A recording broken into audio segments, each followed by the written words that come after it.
राधे राधे दोस्तों। आज हम आपको सुनाएंगे एक बहुत ही अच्छी कहानी। अगर आप हमारे चैनल पर नए हैं तो प्लीज़ हमारे चैनल अपनी संस्कृति को लाइक करें, सब्सक्राइब करें और शेयर करें। बहुत समय पहले की बात है। एक गांव में एक बुढ़िया रहती थी। उस बेचारी का कोई नहीं था। वह ना तो उसके बच्चे थे, ना ही परिवार था।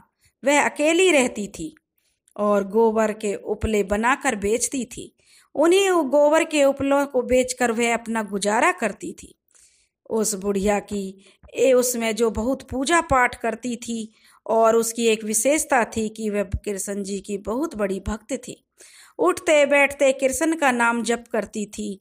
यहाँ तक कि उपले बनाते समय भी वह भगवान श्री कृष्ण का जाप ही करती रहती थी।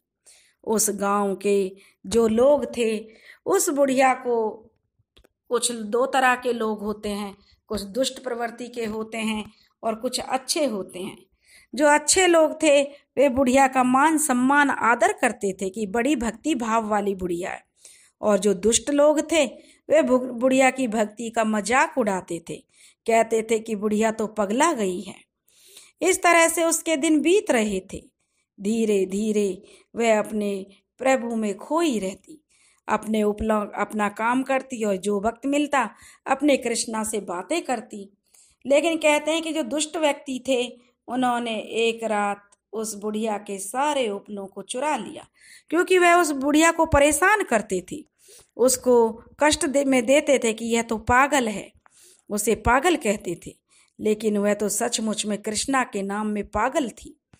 जब उसके सारे उपले चुरा लिए और आपस में कहने लगे कि देखते हैं कि अब कृष्ण जी इनकी कैसे मदद करते हैं। बेचारी बुढ़िया जब सुबह उठी तो उसने देखा कि उसके साले जितने भी उपले हैं सारे उपले किसी ने चुरा लिए हैं। वह मन ही मन हंसने लगी और कहने लगी, अरे कान्हा, कहने को तो कहते हैं कि तुम माखन चोर हो और मटकी फोड़कर गोपियों को सताते हो। अब इस बुढ़िया के उपले वो भी चुरा लिए, मुझे भी सताते हो। ये सताने वाली बात नहीं छोड़ोगे? ठीक है, कोई बात नहीं, जैसी तेरी इच्छा। यह कहकर बुढ़िया ने अगले दिन के लिए उपले बनाने शुरू कर दिए। अब उसे दोपहर हो गई। बेचारी बुढ़िया भूखी प्यासी थी, क्योंकि उपले वह बेचती तभी तो उसके घर में राशन आता। वह बनाती और भगवान को भोग लगाकर खाती थी। लेकिन आज तो उसके उपले ही चोरी हो गए थे, इसलिए वह क्या बेचती। अब उसने जो नए उपले बनाए थे उनको सूखने में भी 2-3 दिन का समय लगता। अब वह बेचारी भूखी प्यासी उपले बनाकर घर को आ गई। घर आई तो उसे बहुत तेज भूख प्यास सता रही थी। उसने घर में आकर देखा कि एक डब्बे में 2 गुड़ की डली थी। एक गुड़ की डली उस बुढ़िया ने अपने मुंह में डाल ली और भगवान का नाम लेकर पानी पी लिया और फिर आराम करने के लिए चली गई और अपने प्रभु के गुण गाने लगी, कृष्णा नाम जपने लगी। अब भगवान तो अपने ऐसे भक्तों की टोह में रहते हैं, वे कहाँ अपने भक्त को कष्ट में देख सकते हैं। भगवान भी उस बुढ़िया के कष्ट को सहन नहीं कर पा रहे थे, क्योंकि बेचारी बुढ़िया भूखी थी। लेकिन उसके चेहरे पर कोई सिकन नहीं थी। वह तो भगवान के नाम में रटे जा रही थी, उसे तो कोई सुध बुध ही नहीं थी। अब भगवान को बहुत कष्ट हो रहा था कि उसकी भक्तन बुढ़िया भूख प्यास से व्याकुल है। तभी भगवान ने सोचा कि मुझे इस बुढ़िया की मदद करनी चाहिए। यह मेरी भगत है और मेरे कारण ये भूखी प्यासी है। तो क्योंकि जब जो भक्त होते हैं उनको कष्ट होता है तो प्रभु को भी कष्ट होता है, जो उनके सच्चे भक्त हैं। तो उन्होंने बुढ़िया की मदद करने के लिए वे पृथ्वी लोक पर आ गए।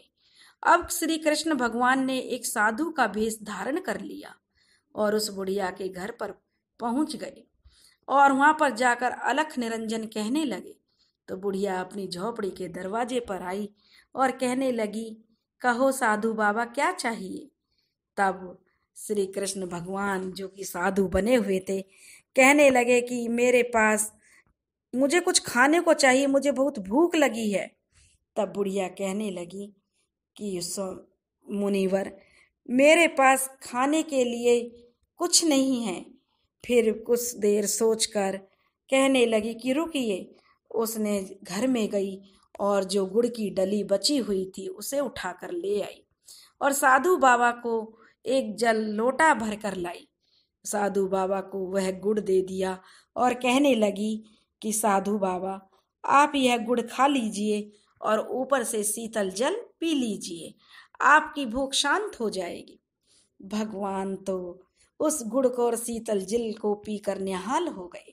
इतने प्यार से बुढ़िया माई ने उन्हें खिलाया कि वो तो बस वो नज़ारा देखने ही लायक था। भगवान तो बुढ़िया पर जो है पूरी तरह जो अपने लोगों को त्यागने के लिए तैयार हो गए। अब बूढ़ी माई का त्याग देखकर वे बहुत खुश हुए। साधु बाबा उस बुढ़िया को सहायता का आश्वासन देकर चले गए। कहने लगे, बुढ़िया माई, भगवान तुम्हारा भला जरूर करेगा। अब बुढ़िया माई की आंखें डबडब आ गई, लेकिन बुढ़िया माई ने कहा कुछ नहीं।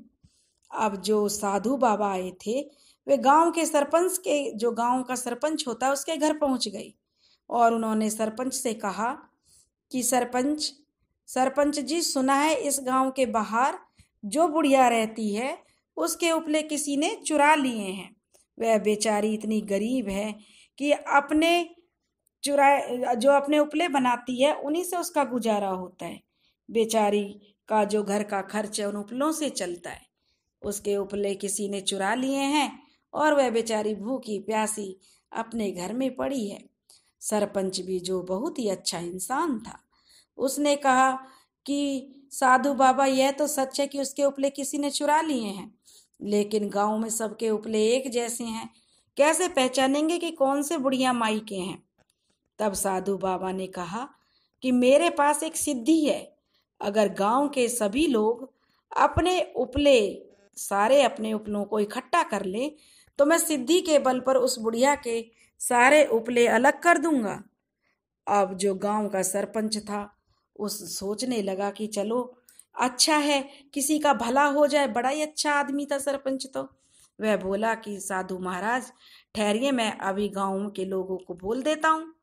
अब जो साधु बाबा रूपी श्री कृष्ण जी थे उसकी बात तो सरपंच ने तुरंत मान ली और गांव में जो डिंडोरा पिटवा दिया कि सब अपने अपने उपले तुरंत गांव की चौपाल पर लाकर रख दें। जिन दुष्ट लोगों ने चोरी की थी उन्होंने बुढ़िया के उपले अपने उपलों में मिलाकर उसी ढेर में इकट्ठा कर दिए। उन्हें लगा कि सब एक जैसे होते हैं, साधु बाबा तो पहचान ही नहीं पाएंगे। दर्जनों कहते हैं ना कि इतने उपलों में तो कैसे पहचानेंगे, लेकिन कहते हैं ना कि जो दुष्ट व्यक्ति होते हैं वे ईश्वर की लीला और शक्ति दोनों पर ही विश्वास नहीं करते हैं, ना ही वे इन चीजों को मानते हैं। दुष्ट लोगों को भगवान से तो कोई प्यार ही नहीं होता, वो तो एक राक्षस प्रवृत्ति के होते हैं। वे क्या जाने भगवान की महिमा क्या होती है। वे तो जो सच्चे निश्चल भक्त होते हैं उन्हीं को भगवान दर्शन भी देते हैं और चमत्कार भी दिखाते हैं। अब उन साधु जो भेषधारी श्री कृष्ण जी थे उन्होंने सब उपलों को कान लगाकर सुनना शुरू कर दिया। अब जो बुढ़िया माई के उपले अलग अलग कर दिए उन्होंने सारे उपलों को। अब सब बुढ़िया जो अपने उपलों को अलग कर रहे तो सब कहने लगे कि आप कैसे कह सकते हो कि ये बुढ़िया माई के उपले हैं। तो बुढ़िया माई तो बड़ी खुश हुई कि मेरे उपले मुझे मिल गए और साधु बाबा को नमस्कार करने लगी। तब सरपंच जी कहने लगे कि बाबा, आपने कैसे पता किया कि कौन से उपले बुढ़िया माई के हैं। तब श्री कृष्ण बने साधु बाबा कहने लगे कि सरपंच जी, यह मैं कान लगाकर सुन रहा हूँ। बुढ़िया माई के जो उपले हैं उनमें से कृष्ण कृष्ण की आवाज आ रही है, क्योंकि जब बुढ़िया माई अपने उपले बनाती है तब भी वह कृष्ण कृष्ण का जाप करती है और यही ध्वनि कृष्ण कृष्ण का जाप की जो ध्वनि है उसके उपलों में भी जाती है। और जो मैंने उपले उठाए हैं आप जरा सुनकर देखिए। सरपंच ने भी जब उन उपलों को कान से लगाया तो बुढ़िया माई के उपलों में से कृष्ण कृष्ण की ध्वनि आ रही थी। अब तो जो है सरपंच और गांव के जो लोग जिन्होंने उपले चुराए थे उन्होंने जो सब ने कान लगाकर उस बुढ़िया के उपलों को सुना तो उनको सबको कृष्ण कृष्ण की ध्वनि सुनाई दी।